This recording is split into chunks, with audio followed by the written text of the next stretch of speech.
Doctor ইউনূসের নামও আসছে। তার নামটি অন্তর্বর্তী সরকার যখন চলে তখনই শোনা গেছে বিভিন্ন সময় যে বিএনপির সময় রাষ্ট্রপতি হতে পারেন ডক্টর মোহাম্মদ ইউনূস। এই মানে তাকেও কি বিবেচনায় আছে কিনা ডক্টর জানি না। মোহাম্মদ ইউনূস ডক্টর মোহাম্মদ ইউনূস যদি রাষ্ট্রপতি হন তাহলে সেক্ষেত্রে আপনি ধরেই রাখতে পারেন যেটা আসলে বিএনপির কোনো ফার্স্ট চয়েস ছিল না। এখন আমাদের আনফরচুনেটলি আমাদের যেটা রাজনীতিতে আমরা দেখে আসছি যে আমাদের দেশের রাজনীতি আসলে খেলাগুলো অনেক সময় বাইরের দেশ থেকে খেলা হয়ে থাকে। তো যদি বাইরের দেশের কোনো খেলা হয়ে থাকে সেক্ষেত্রে আপনি দেখবেন যে হয়তো অনেকটা অপারগ হয়েই হুম। রাষ্ট্রপতি হিসেবে ডক্টর ইউনূসকে রাষ্ট্রপতি করা হতে পারে। তো এখন এটা যদি হয় আপনি ধরে রাখতে পারেন যেটা বিএনপির আসলে মত নয়, বিএনপি হয়তো বাধ্য হয়েছে পরিস্থিতির কারণে। কোন পরিস্থিতির আপনি জানেন, এত খোলাখুলি বলারও কিছু নেই। হতে পারে যদি ওটা হয় তাহলে বাইরের খেলাটা এখানে হয়েছে। কিন্তু আপাত দৃষ্টিতে যদি বিএনপি তাদের মানে ফেভারিট তালিকায় 1 নম্বরে রয়েছেন মির্জা ফখরুল ইসলাম আলমগীর, আর যদি এখানে আন্তর্জাতিক কোনো খেলার কিছু থাকে তাহলে সেক্ষেত্রে ডক্টর ইউনূস হলে আমি অবাক হব না। আপনার কাছে জানতেই চাই যে পদত্যাগের আগেই আপনি এবং এর আগে আমি দেখেছি আরো কেউ করেছেন কিনা জানি না, কিন্তু আপনি লিখেছেন আপনার ফেসবুক পোস্টে, আমি দেখেছি জুলকারনাইন স্যার তিনিও লিখেছেন। আহ, আপনি লিখছেন যে রাষ্ট্রপতি মোহাম্মদ শাহাবুদ্দিন চুপ্পু অধ্যায়ের অবশেষে সমাপ্তি ঘটতে যাচ্ছে, তাকে ইতোমধ্যেই জানিয়ে দেওয়া হয়েছে স্বাস্থ্যগত কারণ দেখে পদত্যাগ করার কথা। এটি আপনি পদত্যাগের অন্তত 2 দিন আগে লিখেছেন। মানে এই যে তাকে জানিয়ে দেওয়া হয়েছে স্বাস্থ্যগত কারণ দেখিয়ে পদত্যাগ করার কথা, এটি আসলে কে জানালো? কে জানালো আসলে সেটা তো বলা পসিবল না, আমি সেটা বলতেও পারবো না এখানে। কিন্তু আমি এতটুকু বলতে পারি যে মানে দায়িত্ব দেয়া হয়েছিল ধরতে পারেন একটা সংস্থাকে, এবং তারা খুব পোলাইটলি তাকে বলেছে যে হুম। স্যার আপনাকে চলে যেতে হবে। তো তিনিও খুব তাদেরকে বিনয়ের সাথেই বলেছে যে ঠিক আছে, আমার তো এমনিও স্বাস্থ্যগতভাবে আমি তো ভালো বোধ করছি না। তো যদি সরকার আমাকে না চায় আমি তাহলে সেক্ষেত্রে আমি চলে যাব, আমাকে 1 মাস একটু ভাবতে সময় দাও। তো তখন তারা তাকে বললো যে আসলে এখানে ভাবাভাবির কিছু নেই স্যার, আমাদেরকে বলা হয়েছে আপনাকে 25 তারিখের মধ্যেই চলে যেতে হবে, 25 জুলাইয়ের মধ্যে। হুম। তো তখন তিনি বললেন যে তাহলে তো আসলে এখানে তাহলে আমার ভাবারও যেহেতু কিছু নেই তাহলে তো আমাকে যেতেই হবে, তো তোমরা তো সব জেনে বুঝেই এসেছো, তো তাহলে সেক্ষেত্রে ঠিক আছে, আমার তাহলে যেটা করণীয় বলো, আমাকে কি করতে হবে আমি করে দিচ্ছি। তো তখন তারাও আবার তার সাথে খুবই ভদ্র ভাষায় তাকে বললো যে স্যার দেখেন, আপনাকে আমরা এত বছর ধরে চিনি, আপনি অত্যন্ত মানে বিনয়ী এবং একজন ব্যক্তিত্ব সম্পন্ন মানুষ হিসেবে আপনাকে দেখেছি। তো আপনার সাথে কোনো বেয়াদবি করার ইচ্ছা আমাদের নেই, কিন্তু আপনাকে বিনয়ের সাথেই বলছি যে 25 তারিখ এর মধ্যে আপনাকে আসলে যেতে হবে। তো এটা আপনি কোনো বেয়াদবি নিয়েন হুম। না। তো তিনি বলছেন না, এটা তোমাদের যেটা দায়িত্ব তোমরা পালন করতে এসেছো, তো আমাকে কি করতে হবে বলো, আমি আমার মতো করে সেটা করে ফেলবো। তো তো অত্যন্ত মানে একটা কোর্ডিয়াল ওয়েতেই আসলে হয়েছে, মানে এটা এমন কিছু হয়নি যে আপনি যেটা দেখেছেন যে শেখ হাসিনার আমলে যেটা হতো, যে হাসিনার আমলে আপনি দেখেছেন যে একটা ব্যাংক কি করে এসালামের মাধ্যমে লুট করে ফেলা হতো। তো ওই ধরনের কোনো ঘটনা কিন্তু এখানে ঘটেনি যে তাকে জোর প্রয়োগ করে তাকে পিস্তলের মুখে ঠেকিয়ে বলা হয়েছে আপনাকে পদত্যাগ করতে হবে, আপনি পদত্যাগ করেন, ওরকম কিছু কিন্তু এখানে হয়নি। কারণ তিনিও শারীরিকভাবে যে ভালো বোধ করছিলেন তা নয়, তিনি নিজেও মানসিক ভাবেও আপনি জানেন যে তিনি মানে ভালো সুন্দর বোধ করে করার কথা বললেই নয়। যদি কাজ হয়ে যায় তাহলে আর পিস্তল ঠেকানোর কি দরকার? মানে বিষয়টা তো একই রকম না, একটা সংস্থা গিয়ে বলছে, এটার তো প্রক্রিয়াটা এরকম হবার কথা না যে একটি সংস্থা গিয়ে বলবে স্যার আপনাকে চলে যেতে হবে। না, এখানে আরো অনেকগুলো ব্যাপার রয়েছে, এটাকে আসলে এত সরলীকরণও করা যায় না। কারণ ব্যক্তিগতভাবেও যে তিনি খুব ভালো বোধ করছেন তা নয়। আপনি দেখেছেন যে জাতীয় সংসদের মতো একটি জায়গায় যে তার মানে সন্তান তুল্য আহ, ছেলেগুলো যখন তাকে মানে তার সামনে অশোভন আচরণ করে, সংসদের পরিবেশ নষ্ট করে, তো সেটা আসলে আমি যতটুকু শাহাবুদ্দিন চুপ্পুকে দেখেছি তিনি কিন্তু তখন থেকেই মানে বিষয়গুলো নিয়ে খুব ব্যক্তিগতভাবে আপসেট ছিলেন, যে এখানে তারা চাচ্ছে না আমাকে, এবং তারা যদি না চায় আমি এখানে জোর তো করে থাকবো না। তারা তো চাচ্ছে না সেই 5ই আগস্টের পর থেকে, সেটাও সম্প্রতি তিনি বলেছেন যে 5ই আগস্টের পর থেকেই তো শুনছি আমার বিচার করার কথা। বলছেন কিসের বিচার? তো তখন থেকেই শুনছেন। তারপরে নির্বাচনের পরপর তিনি মানে নির্বাচনের আগে তিনি একটা সাক্ষাৎকারে বলেছিলেন যে নির্বাচনের পর তিনি পদত্যাগ করতে চান। নির্বাচনের পর বললেন যে বিএনপি যদি চায় রাখতে চায়, তাহলে সরকার যদি রাখতে চায়, বিএনপি যদি রাখতে চায় তাহলে তিনি থাকতে চান, এরকমটা বললেন। মানে তখনও তো আসলে ঠিক একই পরিস্থিতি ছিল, বরঞ্চ তখন আরো পরিস্থিতি গরম গরম ছিল, অনেক প্রতিবাদ প্রতিকূলতা ছিল, তার জন্য সংসদে হইচই হলো। তখন করলেন না, মানে এখন এসে তাকে বলা হলো পদত্যাগ করতে, ঠিক এখনকে বেছে নেবার জন্য কোনো কারণ আছে কি? এটা আসলে আপনি দেখেছেন যেখানে বাজারে অনেকগুলো কথা কিন্তু মানে প্রচলিত আছে, এবং যেগুলো সবগুলো কিন্তু আপনি উড়িয়ে দিতে পারেন না। যেমন বলা হচ্ছে যে তিনি শেখ হাসিনার সাথে নাকি তিনি ফোনে কথা বলেছেন লন্ডনে গিয়ে। তো এটা একদম পুরোপুরি একটা মানে মিথ্যা একটা কথা, এটা আমি বলতে পারি আপনাকে যে এ ধরনের কোনো ঘটনাই ঘটেনি, তিনি লন্ডনে গিয়ে শেখ হাসিনার সাথে কোনো ফোনে কথা বলেননি। কিন্তু আপনার সাথে ব্যাপারটা কি এর হচ্ছে মধ্যে তিনি তার কথা হয়েছে? রাষ্ট্রপতির কথা হয়েছে, সাবেক রাষ্ট্রপতির? সেটা আমার হয়েছে কি হয়েছে না আমি সেটা আসলে এখানে বলতে চাচ্ছি না। আচ্ছা। কিন্তু বিষয়টা হচ্ছে যে আমি এটা বলতে পারি আপনাকে যে মানে তিনি ও ধরনের কোনো ঘটনা ঘটেনি, শেখ হাসিনার সাথে তার কোনো ফোনে কথা হয়নি। কিন্তু ওই যে বাজারে যখন মানে কিছু মানে মিথ্যাকেও যখন আপনি অনেকবার রিপিট করেন তখন এটা অনেকে সত্য বলে মনে করতে পারে। Goebbels theory. যেমন আমি এখানে ওই মাননীয় প্রধানমন্ত্রীর সব বিষয়ে তো আসলে তিনি তো তিনি ওয়াকিবহাল হবেন তা না, তাকে যেভাবে জানানো হয় অনেক সময় তাকে সেগুলো বিশ্বাস করতে হয়। তো তাকে যখন খুব বিশ্বস্ত কিছু সূত্র থেকে বলা হচ্ছে বারে বার যে উনি কিন্তু শেখ হাসিনার সাথে ফোনে কথা বলেছেন, তো ওনাকে তো এটা বিশ্বাস করতে হবে। যেমন আমি সাম্প্রতিক সময় আপনি দেখেছেন যে একজন পুলিশের একজন এসপি তাকে বাধ্যতামূলক ভাবে যে তাকে অবসর পাঠিয়ে দেওয়া হলো, আব্দুল্লাহ আরেফ, তাকে নিয়ে আমি একটা ভিডিও প্রতিবেদন করেছি এবং বলেছি যে এই পুলিশ কর্মকর্তা তো বিএনপির সময় তিনি অনেক স্যাক্রিফাইস করেছেন এবং শেখ হাসিনার সময় 8 বছর ওএসডি ছিল। তো সেই পুলিশ কর্মকর্তাকে হাসিনার দোসর বানিয়ে দিয়ে বাধ্যতামূলক অবসরে পাঠানো হলো। তো এটা কারা করলো? এটা পুলিশেরই একটা চক্র ছিল যারা ষড়যন্ত্র করে এই লোকটাকে অবসরে পাঠিয়ে দিল। তো এখন তারেক রহমান বা যারা রয়েছেন তাদেরকে ওভাবে বোঝানো হয়েছে যে এই লোকটি আপনাকে, যখন আপনি 111-এর সময় আপনি যখন টাস্কফোর্স ইন্টারোগেশন সেলে ছিলেন তখন আপনাকে চোখ বন্ধ করে আব্দুল্লাহ আরেফ পিটিয়েছিল। কত হাস্যকর একটি বিষয় আপনি চিন্তা করে দেখুন যে একজন এসপি পদমর্যাদা, তখন তিনি অ্যাডিশনাল এসপি ছিলেন, তার পক্ষে কি তখন তারেক রহমানকে ওখানে গিয়ে পেটানো সম্ভব? ওখানে আর্মির যারা অফিসার ছিল তারা পিটিয়েছে, তারা নির্যাতন করে শারীরিকভাবে, কিন্তু এখানে আব্দুল্লাহ আরেফকে এখানে বলির পাঠা বানিয়ে দেওয়া হলো। এবং তারেক রহমানের পক্ষে তো আসলে এগুলো ভেরিফাই করা পসিবল না যে আসলেই কি উনি আমাকে পিটিয়েছেন, আসলেই কি উনি আমাকে রিমান্ডে কিছু করেছেন, কিন্তু তাকে বোঝানো হয়েছে যে এই পুলিশ কর্মকর্তা আপনার উপর এটা করেছে। তো সিমিলারলি শাহাবুদ্দিন চুপ্পুর ক্ষেত্রে একই ঘটনা ঘটেছে যে তাকে, তারেক রহমানকে বা সরকারের উচ্চ পর্যায়ে বোঝানো হয়েছে যে শাহাবুদ্দিন চুপ্পু হয়তো এই মুহূর্তে রাষ্ট্রপতির পদে থাকলে এটা সরকারের জন্য হয়তো কোনো বিপদের কারণ হতে পারে বা হয়তো এটা একটা নাজুক পরিস্থিতি তৈরি করলেও করতে পারে, এবং ওটাকে হয়তো আমলে নিয়ে এ ধরনের একটা কিছু করা হয়েছে। কারণ আপনি দেখেছেন যে তার সাথে প্রধানমন্ত্রীর সম্পর্কটা যে আগের মতো উষ্ণ নেই, এটা তো আমরা ঈদের জামায়াতেও কিন্তু আমরা দেখেছি। তো সবকিছু মিলে বোঝা যাচ্ছিল যে সময়টা আসলে তার ভালো যাচ্ছিল না এবং হয়তো পরিণতি যেটা হওয়ার আমরা মানে স্পেকুলেট করছিলাম সেটাই কিন্তু অবশেষে সত্য হলো, এই আর কি। মানে মানে এই যে শেখ হাসিনার সাথে কথা বলা, শেখ হাসিনার সাথে কথা বলার মানে বিপদের কারণ হতে পারে তার তার রাষ্ট্রপতি পদে বহাল থাকা, মানে কি এমন বিপদ তিনি করে ফেলতে পারেন? রাষ্ট্রপতি তো এমনিতেও খুবই একটা আলংকারিক পদ, যার আসলে খুব পাওয়ার কিছু নাই, মানে কোনো ক্ষমতা নাই। এবং অন্তর্বর্তীকালীন সরকারের সময় দেখেছি তাকে একরকম গৃহবন্দী তাকে থাকতে হয়েছে, তিনি খুব উচ্চবাচ্যও করতে পারতেন না, তার সম্মতিও কিছুতে লাগতো না, জাস্ট রাষ্ট্রপতি ছিলেন আর কি। তো তিনি এমন কি বিপদের কারণ হয়ে দাঁড়াতে পারতেন বলে মানে সরকারের বা উচ্চপদস্থদের কানে গেল? না, এখানে ব্যাপারটা হচ্ছে আপনি চিন্তা করে দেখুন যে যখন শেখ হাসিনার সময় ধরুন আব্দুল হামিদ যখন রাষ্ট্রপতি ছিলেন, তো সে সময় যদি একটা এরকম খবর শেখ হাসিনার কানে আসতো যে আব্দুল হামিদ তিনি লন্ডনে তারেক রহমানের সাথে ফোনে কথা বলেছেন, তখন কি শেখ হাসিনার পক্ষে কি আব্দুল হামিদকে রাখা সম্ভব হতো? হতো না। বিষয়টা শুরুভাবেই চিন্তা করতে হবে, কারণ এগুলো তো মানে রাষ্ট্রীয় নিরাপত্তা বা রাষ্ট্রের জন্য মানে হুমকি বা সরকারের জন্য বিপদের কারণ হতে পারে। তো ওভাবেই হয়তো সরকারকে বোঝানো হয়েছে যে এটা আসলে একটা বিপদের কারণ হতে পারে এই মুহূর্তে আপনারা তাকে যদি রেখে দেন। আর পাশাপাশি আপনি জানেন যে এনসিপি বা জামায়াত তারা তো অনেকদিন ধরে সরকারকে একটা চাপ দিয়ে যাচ্ছিল, এবং 5ই আগস্টকে কেন্দ্র করে তারা যদি আবার সামনে একটা এরকম কিছু করে যে আমরা রাষ্ট্রপতির পদত্যাগ না হলে আমরা একটা মানে বঙ্গভবন অভিমুখে আমরা মার্চ করব বা একটা অস্থিতিশীল করার একটা পায়তারা করতে হবে। আপনি দেখেছেন যে কর্নেল অলি আহমেদ তিনিও কিন্তু বলছেন যে জামায়াতের আমির, তারপর মামুনুল হক, তারপর নাহিদ ইসলাম, তারা নাকি এক হয়ে গেলে তারা এই সরকারকে 1 সপ্তাহের মধ্যে ফেলে দিতে পারে। তো এই যে এ ধরনের হম্বিতম্বি তারা করছে কিন্তু বা এই এই ধরনের হম্বিতম্বি তো কথাবার্তা, তারা করছে মূলত ওই গণভোট আর জুলাই সনদের বাস্তবায়নের ইস্যুটা নিয়ে। রাষ্ট্রপতির ইস্যুটা তো এখন খুব সামনেও ছিল না, মানে তারা তো এই মুহূর্তে খুব রাষ্ট্রপতিকে নিয়ে মাতামাতি করছিল না। করছিল না, কিন্তু এই 5ই আগস্টের সময় তারা করতে পারতো। এই ধরনের আমি তো আপনার আমার ফেসবুক পোস্টে আমি কিন্তু মেনশন করেছি সেটা, যে তাদের একটা এরকম পরিকল্পনা ছিল এবং এরকম গোয়েন্দা তথ্যও ছিল যে তারা এই বিষয়টাকে আবারও সামনে নিয়ে আসতে পারে। তো সবকিছু বিবেচনা করে সরকার যেটা সঠিক মনে করেছে সরকার সেটিই করেছে। আর আমি মনে করি যে রাষ্ট্রপতি শাহাবুদ্দিন চুপ্পু তিনিও যেটি করেছেন তিনিও সঠিক কাজটি করেছেন, কারণ এভাবে মানে এই পদটি আঁকড়িয়ে রাখার মতো অবস্থায় তিনি ছিলেন না, শারীরিকভাবেও তিনি সুস্থ তো ছিলেন মানে না, এই যে সঠিক মানসিক কাজ ভাবেও। সরকারও করলেন বা রাষ্ট্রপতিও করলেন সঠিক কাজ, কিন্তু ধরেন একটা অজুহাত দেখানোর বিষয় হয়ে গেল শারীরিক অসুস্থতা, যেখানে সবাই আসলে বুঝতে পারছে যে এর চেয়েও শারীরিক অসুস্থতা বেশি ছিল জিল্লুর রহমানের, কোনো রকমে হাঁটতেন চলতেন, মানে রীতিমতো মানে পারতেন আর কি কোনো রকম হাঁটাচলা করতে, ওরকম একজন ব্যক্তি। বা মানে তাদের এমন কোনো কাজও থাকে না যে খুব ফিট থাকতে হবে শারীরিকভাবে। ফলে এই যে অজুহাতটা দেখানো হলো, এটা আসলে কেমন হলো? যে ওই যে গানের মতো কথা কিছু কিছু বুঝে নিতে হয়, সে তো মুখে বলা যায় না, এরকম কি? মানে জানে যে কথা আছে কিছু এর মধ্যে, কিন্তু মুখে বলা যাচ্ছে না, ব্যাপারটা এরকম কি? মানে অজুহাত কেন দেখাতে হলো?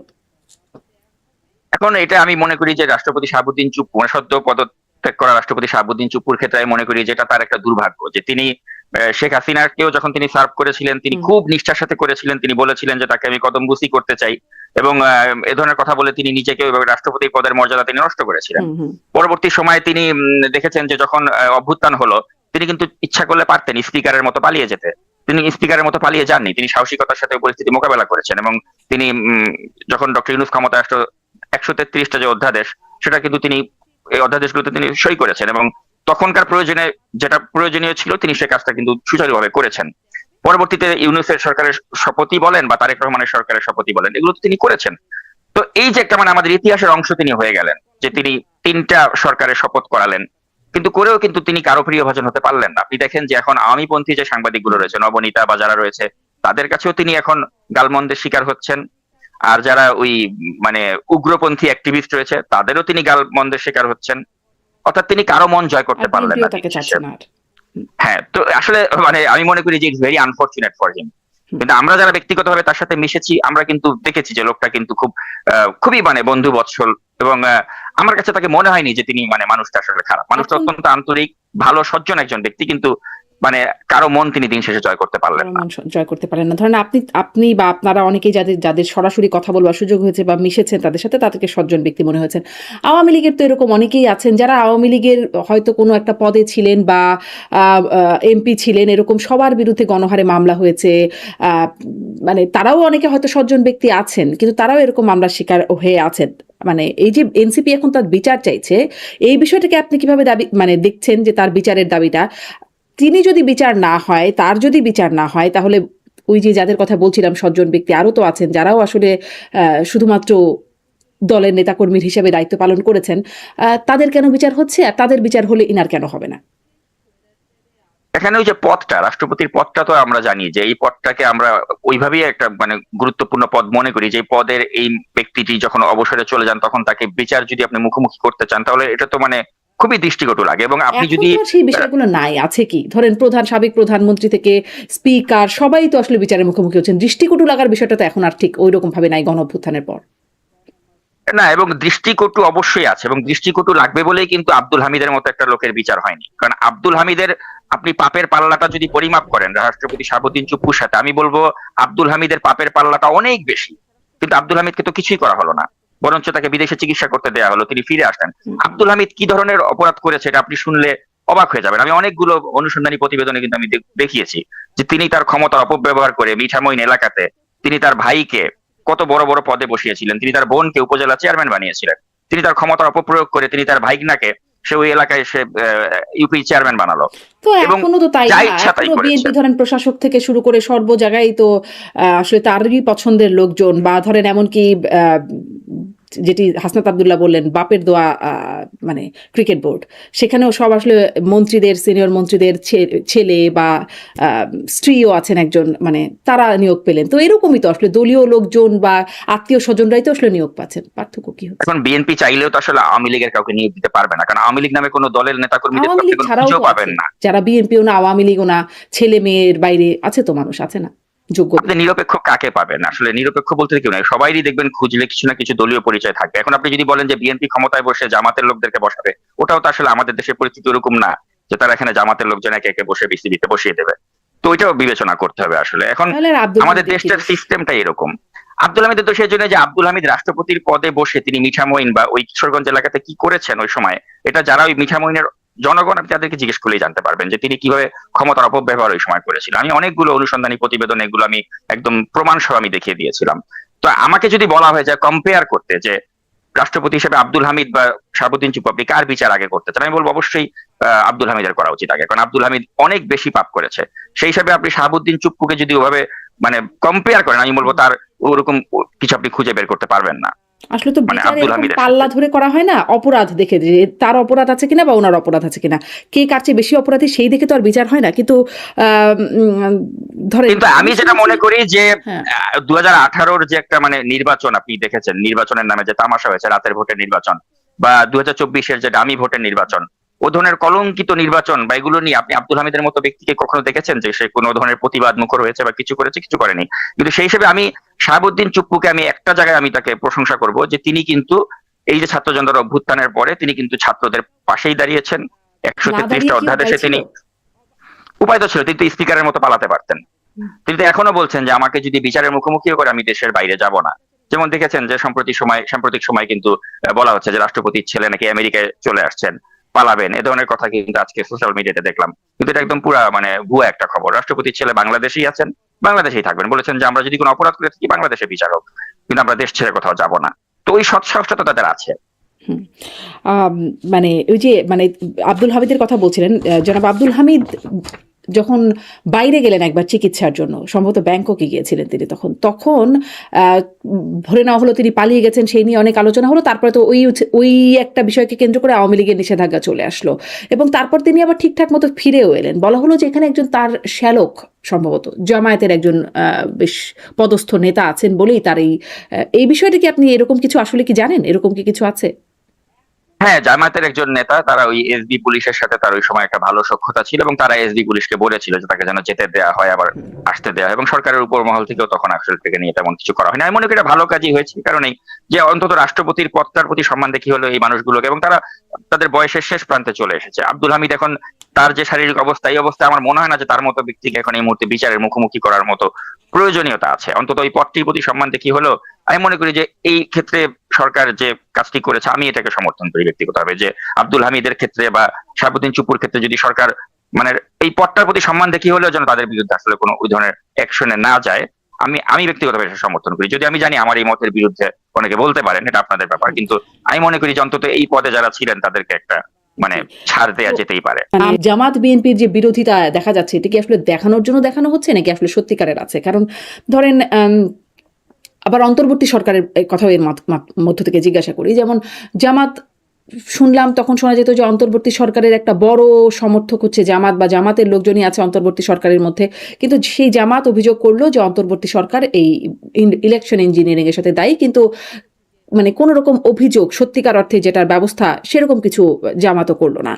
আবার ধরেন বিএনপির প্রধানমন্ত্রীর যিনি মুখ্য সচিব জনাব আব্দুল সাত্তার, তিনি বললেন 8 জন উপদেষ্টা, সুনির্দিষ্ট তথ্য প্রমাণ আছে দুর্নীতির, কিন্তু এখন তিনি মুখ্য সচিব, তাদের বিরুদ্ধে কোনো কথা হলো না। স্বরাষ্ট্রমন্ত্রী সংসদে বললেন, প্রধানমন্ত্রীকে অনুরোধ করলেন দুদককে দিয়ে অন্তর্বর্তী সরকারের যে 18 মাসের কর্মকাণ্ডের সেগুলো বিচার করতে, কিন্তু সেগুলো খুব হচ্ছে না। আবার মানে জামাত শুরুতে মানে এই যখন কি বলে বাণিজ্য চুক্তিটা হচ্ছিল বা আলোচনা হচ্ছিল, তখন আমরাও বিভিন্ন জনের সাথে কথা বলছি, সবাই বলছে যেটা না জানিয়ে করা হচ্ছে, আপত্তির কথা। পরে দেখলাম সবাই জানেন, জামাতও জানে, বিএনপিও জানে, আর অন্তর্বর্তী সরকার তো জানে যারা করছে। একরকম যোগসূত্র কি আছে, নাকি এই বিরোধিতা যে দেখা যাচ্ছে সেটা কি সত্যিকারের বিরোধিতা, নাকি আসলে তলে তলে যোগসূত্র আছে? এখন এখানে আসলে এটাকে এত সরল ভাবে আসলে ব্যাখ্যা করা যায় না। এটা আপনার ওই যে একটা যে কথা আমরা জানি যে politics is art of compromise. তো এই কম্প্রোমাইজ সরকারি দল তারা বিরোধী দলের সাথে নানাভাবে করে, বিরোধী দল তারা সরকারের সাথে নানাভাবে করে, এবং এই কম্প্রোমাইজের মাধ্যমেই কিন্তু আসলে একটা দেশ চলে। তো সেক্ষেত্রে আপনি দেখবেন যে এখন যেটা ব্যতিক্রম অ্যাটলিস্ট, যে আপনার ওই আওয়ামী লীগের আমলে যেটা হয়েছিল যে জাতীয় পার্টির মতো একটা মানে গৃহপালিত বিরোধী দল, ওটা কিন্তু এখন নেই। এখন আপনি দেখেন যে সংসদেও কিন্তু একটা মোটামুটি বেশ তীব্র আলোচনা হচ্ছে, সমালোচনা হচ্ছে, এবং একটা প্রাণবন্ত সংসদ কিন্তু আমরা এখন দেখতে পাচ্ছি। এখন এর বাইরে যদি আপনি বলেন যে না এটা লোক দেখানো বা তারা যা বলছে এটা আসলে তারা মিন করে না, এটা আপনি বলতেই পারেন। কিন্তু তারপরেও আমরা বাইরে থেকে যেটা দেখছি সেটা হ্যাঁ হয়তো কিছু কম্প্রোমাইজ থাকলেও থাকতে পারে, কিন্তু এগুলোর তো আসলে সুনির্দিষ্ট এভিডেন্স আমাদের কাছে নেই, হুম। তাই না? জি। আম, মানে যেটি আরো একটা যে আলোচনা আছে যে শেখ হাসিনা ফিরবেন, ডিসেম্বরে ফিরবেন। আহ, আপনি যেহেতু বিভিন্ন গোয়েন্দা সংস্থার বরাত দিয়ে কথা বলেন, এরকম কি কিছু মানে আভাস মানে অন্যান্য বিভিন্ন সূত্রে কি আছে, নাকি শুধু তিনি ঘোষণাই দিচ্ছেন? তিনি ঘোষণা দিচ্ছেন, এবং আসলে তার মানসিক সুস্থতাটা আসলে এখন এই মুহূর্তে কোন পর্যায়ে রয়েছে সেটা নিয়ে আমার যথেষ্ট সন্দেহ আছে। কারণ তিনি কোন বাস্তবতায় আসলে ডিসেম্বরে আসবেন তিনি বলেছেন, এটা তিনিই ভালো বলতে পারবেন, বা কোথা থেকে তিনি গ্রিন সিগন্যাল পেয়েছেন। হুম। এবং এমনও হয়েছে যে আমার এক সোর্সের সাথে তিনি কয়েকদিন আগে কথা বলছিলেন, তো সেখানে তিনি বলছেন যে ডিসেম্বর না, আমি নভেম্বরেই চলে আসবো, দেখো না। তো আসলে এগুলো মানে হাস্যকর, এবং তিনি এগুলো বলে আসলে তার মানসিক সুস্থতার আসলে কোন পর্যায়ে আসে সেটা নিয়ে আমার যথেষ্ট ডাউট আছে। বা এগুলো হয়তো জাস্ট তার যে মানে তার দলের যারা নেতা কর্মী রয়েছেন তাদেরকে হয়তো একটা উজ্জীবিত করার জন্য তিনি এক ধরনের প্রচেষ্টা নিয়ে থাকতে পারেন। কিন্তু আমার সোর্স আবার যখন ওবায়দুল কাদেরের সাথে কথা বলে, ওবায়দুল কাদের তখন আবার বলছেন যে না, এটা তো আসলে আমাদের দলের একটা কৌশলগত অবস্থান, আমরা কৌশলগত কারণে অনেক কথাই বলি, নেত্রী এটা কৌশলগত কারণে বলেছেন। তো এই ধরনের কথা কিন্তু ওবায়দুল কাদের বলছেন, এটা আমার সূত্রের মাধ্যমে আমি জানতে পারছি। তো আসলে ওবায়দুল কাদেরের কথা সত্য না শেখ হাসিনার কথা সত্য নাকি, এটা আমরা ডিসেম্বর পর্যন্ত অপেক্ষা করলেই জানতে পারবো। জি। কিন্তু আমি মনে করি যে এটা কোনো মানসিক সুস্থতার কোনো পরিচয় দিচ্ছে না যখন তিনি বলছেন যে আমি ডিসেম্বরের মধ্যে ফিরে আসবো। এটা আমার কাছে মনে হচ্ছে ওই আগে যেমন বলেছেন যে আমি টুপ করে দেশে ঢুকে পড়বো, ওইরকমই একটা বয়ান তিনি বাজারে ছেড়ে দিলেন। আচ্ছা, সম্প্রতি খুব একটা বিষয়, আর একটা বিষয়, মানে যেহেতু আপনিও সাংবাদিকতা করেন, দেশে করেছেন, এখন প্রবাসী থেকে প্রবাসীও সাংবাদিকতা করছেন, সিনিয়র সাংবাদিক এই যে একটা পদ, সেটি নিয়ে খুব সমালোচনাই বলবো, সমালোচনা বা তামাশা তাচ্ছিল্য চলছে। এই বিষয়টি আসলে আপনি কিভাবে দেখছেন সেটি একটু শুনবো, এবং তার সাথে আপনিও দেখলাম মানে সাংবাদিক জয় মামুনকে নিয়ে ফেসবুকে একটা স্ট্যাটাস, একটা পোস্ট লিখেছেন, সেখানে আপনি তাকে বলছেন যে তার আপত্তিকর কর্মকাণ্ড শেষই হচ্ছে না, এবং জুলাই আন্দোলনের পর মানে আপনি লিখছেন আর কি, আমি এটিএন বাংলার চেয়ারম্যান মাহফুজুর রহমানকে অনুরোধ করে জয় মামুনকে চাকরি থেকে অব্যাহতি করাই। মানে কি এমন আপত্তিকর কাজ তিনি করেই যাচ্ছেন বা আপত্তি কর্মকাণ্ডে শেষই হচ্ছেন, আপনি কেন তাকে মানে অনুরোধ করে তাকে চাকরিচ্যুত করলেন? এটা আসলে কারণ স্পষ্ট যে উনি তো আসলে সাংবাদিকতা করেননি। তিনি আওয়ামী লীগের গোটা সময় আপনি যদি খুঁজে দেখেন যে তিনি কোন কাজটা দেশ ও জনগণের পক্ষে করেছেন, সাংবাদিক তার দায়িত্ব কি ছিল, প্রকৃত সত্যটা তুলে ধরা। তার সাংবাদিকতা কেরিয়ারে তিনি যখন এটিএনএ ছিলেন, তখন তো একটা 2014 সালে একটা নির্বাচন নামের একটা 154 আসনে বিনা প্রতিদ্বন্দ্বিতায় একটা সরকার ক্ষমতায় বসলো। আপনি দেখান তো জয় মামুনের একটা রিপোর্ট ছিল ওই সময়। আপনি দেখান তো 2018 সালের রাতের ভোটে নির্বাচনে জয় মামুনের একটা প্রতিবেদন ছিল যেখানে তিনি ওই নির্বাচনের সমালোচনা করেছেন। আপনি দেখান তো 2024-এর ডামি নির্বাচনে এই জয় মামুন ওই ডামি নির্বাচনের সমালোচনা করে কোনো প্রতিবেদন বানিয়েছে, আপনি দেখাতে পারবেন না। এখন তারা এই সিনিয়র সাংবাদিক হয়ে গেছেন, অনেক বড় কিছু হয়ে গেছেন। কিন্তু ধরেন এখন আমার তারা মনে একটা পড়ে 18 নির্বাচনের পরে, যখন 18 নির্বাচনের আগে যখন নির্বাচন কমিশন বৈঠক করছিলেন ডেকে ডেকে সাংবাদিকদের সাথে, তখন তিনি এরকম মানে বলেছিলেন যে নির্বাচন আসলে দলীয় সরকারের অধীনে, মানে এরকম একটা, আমি ঠিক এক্স্যাক্টলি কোট করতে পারবো না, হ্যাঁ, ওটা নিয়ে আমি একটা পোস্টারও করেছিলাম এবং ওই সময় আমি তাকে অ্যাপ্রিসিয়েটও করেছিলাম যে জয় মামুন ফাইনালি একটা এরকম একটা গুরুত্বপূর্ণ কথা সে বলেছে। ওটাকে আমি অ্যাপ্রিসিয়েট করেছিলাম, কিন্তু কথা হচ্ছে ওটা তো তার একটা মানে অনুষ্ঠানে তিনি একটা বক্তব্য রেখেছেন, কিন্তু তার যে চ্যানেল, যেটা তিনি হেড অফ নিউজ ছিলেন এটিএনএ, আপনি এটিএন বাংলায় দেখান তো যে জয় মামুন একটা রিপোর্ট করেছেন বা একটা প্রতিবেদন করেছেন যেটা গণতন্ত্রের পক্ষে ছিল বা ওই হাসিনার রেজিমকে চ্যালেঞ্জ করতে সাহস পেয়েছিল, পারেনি। অথচ এই জয় মামুনকে আমরা কি দেখেছিলাম, তিনি ইরাক আফগানিস্তানের যুদ্ধে তিনি একটা বিদেশে কাভার করতে তিনি গিয়েছিলেন। অনেক সাহসী সাংবাদিকতা তিনি করেছেন তো জয় মামুন। আমরা তো যখন ছোট ছিলাম তখন তো তাদের মতো সাংবাদিক জয় দেখে মামুনকে চাকরিচ্যুত করার জন্য আপনি প্রভাব খাটালেন কেন? মানে গণমাধ্যম তো আসলে ঠিক 18 বলেন, 24 বলেন বা 14 নির্বাচন, কোন গণমাধ্যমে খুব যে সাহসিকতার সাথে বলে ফেলেছে যে এই নির্বাচনটা খুবই ভুয়া নির্বাচন হয়েছে, অবৈধ নির্বাচন হয়েছে, তেমনটি আসলে তো কোনো গণমাধ্যমই বলে নাই। না, কিন্তু আমরা তো এমনও দেখেছি যে ওইসব গণমাধ্যমে ওই ধরনের বৈরী পরিবেশেও তো অনেকে তারা তাদের দায়িত্বটা কিন্তু নিষ্ঠার সাথে পালন করেছেন। আপনি দেখেন শাহেদ আলম, তিনি তো এনটিভিতে ছিলেন, তিনি তো ও সময় নির্বাচন নামে